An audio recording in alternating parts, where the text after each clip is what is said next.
আসনে বা ইসলাম আন্দোলনের গুরুত্বপূর্ণ কোনো ক্যান্ডিডেটের আসনে ছাড় দেয় না। এই সমস্ত ভাউতাবাজি জরিপ দিয়ে যদি আমরা নির্বাচনের আমরা পথরেখা নির্ধারণ করি তাহলে তো আমাদের সেখানে বিপর্যয় হবে। মানুষ ঐক্যবদ্ধ হয়েছে, আগামীতে যা এখানে নতুন শক্তিকে ক্ষমতায় নিয়ে আসবে, এই জন্য মানুষ আশ্রয় খুঁজে পেয়েছে। তো যাই হোক, আমরা ভেবেছিলাম যে এই ঐক্যবদ্ধ শক্তির একক ক্যান্ডিডেট মনোনয়নপত্র প্রত্যাহারের আগেই আমরা হয়তো ঘোষণা করতে পারি। দুর্ভাগ্যজনক বাস্তবতা হলো 29শে ডিসেম্বর যেদিন মনোনয়নপত্র সাবমিটের শেষ দিন, সেদিন পর্যন্ত আমরা আসলে একক ক্যান্ডিডেট আমরা নির্ধারণ করতে পারিনি। যে কারণে আমরা যে কয়েকটা দল ঐক্যবদ্ধভাবে পথ চলছিলাম, আমরা বিভিন্ন দাবি নিয়ে আন্দোলন করেছিলাম, বিভাগীয় সমাবেশ করেছিলাম, লেভেল প্লেইং ফিল্ডের বিষয় নিয়ে মানুষের কাছে গিয়েছিলাম এই দাবি নিয়ে। এই দলগুলো ভিন্ন ভিন্নভাবে মনোনয়নপত্র সাবমিট করেছে এবং কিছু কিছু দল আমরা দেখেছি তারা হয়তো নিজেদের মধ্যে সমঝোতার ভিত্তিতে পরস্পরকে ছাড় দিয়ে সেখানে মনোনয়নপত্র দাখিল করে নাই।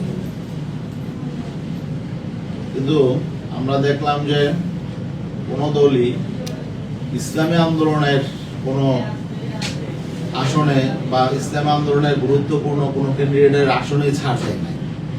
তো যাই হোক, এটা আসলে যেহেতু এককভাবে সিদ্ধান্ত হয় নাই, চূড়ান্ত প্রার্থী তালিকা ঠিক হয় নাই, এই জন্য বিষয়টা আমরা স্বাভাবিকভাবেই নিয়েছিলাম এবং আমরা ভেবেছিলাম যে সবাই মনোনয়নপত্র সাবমিট করেছে, প্রত্যাহারের আগে হয়তো আমরা সব ঠিক করে ফেলতে পারবো। কিন্তু গতকাল পর্যন্ত আমরা সেটা পারি নাই। উদ্ভূত পরিস্থিতি নিয়ে আমরা মনে করেছি যে আমাদের গোটা বাংলাদেশের আমাদের জনশক্তি আছে, সেখানে আমাদের জেলা সভাপতি, সেক্রেটারি, আমাদের দলীয় মনোনীত ক্যান্ডিডেট এবং আমাদের মজলিস শুরা, মজলিসে আমেলা, প্রেসিডিয়ামের মেম্বার, উপদেষ্টা পরিষদ, আমাদের সকলকে নিয়ে আমরা গত রাত 12টা পর্যন্ত আমরা এই পরিস্থিতি নিয়ে আমরা আলোচনা করেছি, সকলের মতামত দিয়েছি। আমরা মাঠের অবস্থা কি, কোথায় কি অবস্থা, সেই বিষয়গুলো নিয়ে আমরা তথ্য নিয়েছি, ক্যান্ডিডেটদের কথা আমরা শুনেছি, মজলিস শুরার মেম্বারদের মতামত আমরা শুনেছি, উপদেষ্টাদের কথা আমরা শুনেছি এবং সেখানে প্রায় 6-7 ঘন্টা ব্যাপী আমাদের দীর্ঘ আলোচনা হয়েছে। তো সেই বিষয়গুলো নিয়ে আজকে আমাদের মজলিসে আমেলার গুরুত্বপূর্ণ মিটিং ছিল। আমাদের এই মজলিসে আমেলার মিটিং একটু আগে শেষ হয়েছে। সেই বক্তব্য দিয়ে আমাদের বিশ্লেষণ হয়েছে।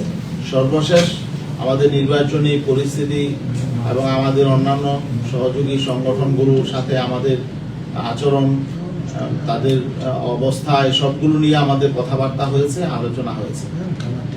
তো এখন আমরা অন্যান্য সমমনা আমাদের যে রাজনৈতিক দল যাদেরকে নিয়ে আমরা পথ চলা শুরু করেছিলাম, তাদের সাথে আমরা পরস্পর যোগাযোগ করছি, আমাদের আলোচনা চলমান আছে। আমরা চাচ্ছি যে মানুষের মধ্যে যে আগ্রহ তৈরি হয়েছিল, যে প্রত্যাশা তৈরি হয়েছে, ওয়ান বক্স পলিসির যে প্রবক্তা পীর সাহেব চরমনাই এবং ঐক্যের বলা চলে প্রধান উদ্যোক্তাই তিনি, তার এই নীতি পলিসির আলোকে আগামীতে কিভাবে আমরা নির্বাচনে অংশ নিতে পারবো, মানুষের সমর্থন কিভাবে আদায় করতে পারবো, মানুষের প্রত্যাশা কিভাবে বাস্তবায়ন করতে পারবো, এটা নিয়ে আমরা এখনো পর্যন্ত আলাপ আলোচনা চালিয়ে যাচ্ছি। আমরা আশা করি আপনাদেরকে আনুষ্ঠানিকভাবে 2-1 দিনের মধ্যেই আমরা চূড়ান্ত কিছু ঘোষণা করতে পারবো। এখনো আমরা আলাপ আলোচনা চালিয়ে যাচ্ছি। আমরা আশা করি ইনশাল্লাহ একটা পর্যায়ে আমরা পৌঁছতে পারবো, আশা করি ইনশাল্লাহ আগামী 1-2 দিনের মধ্যে, এবং আনুষ্ঠানিকভাবে আমরা ইনশাল্লাহ আমাদের নির্বাচনটা আমরা কিভাবে করব এবং ওয়ান বক্স পলিসি কিভাবে বাস্তবায়িত হবে, এই বিষয়টা, এটা রূপরেখাটা আমরা আগামী 2-1 দিনের মধ্যে আমরা ইনশাল্লাহ আপনাদেরকে আনুষ্ঠানিকভাবে জানিয়ে দেবো ইনশাল্লাহ। না, আমরা সেভাবে বলতে চাই না। আমরা তো এটার উদ্যোক্তা, তাই না? আমাদের শক্তি সামর্থ্য কি এটা আমরাও জানি, দেশের মানুষও জানে।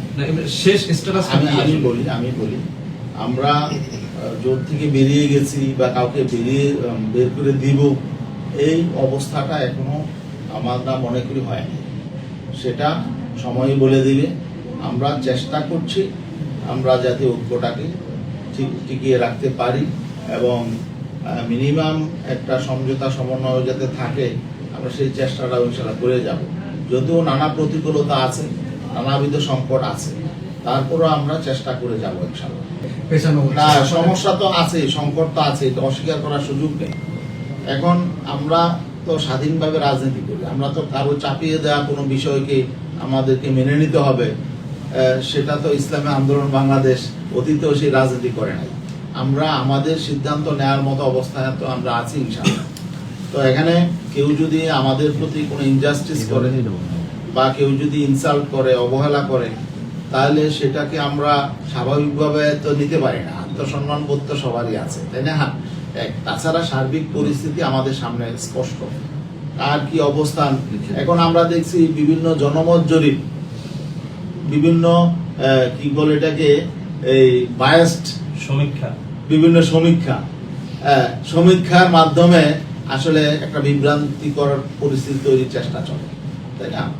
এখন অনেকেই সমীক্ষাকে মানদণ্ড ধরে, তো সমীক্ষাকে মানদণ্ড ধরলে দেখেন আজ এই যে কালকে না পরশুদিন যাবে কি আমার দেশে একটা সমীক্ষা এসেছে, তাই না?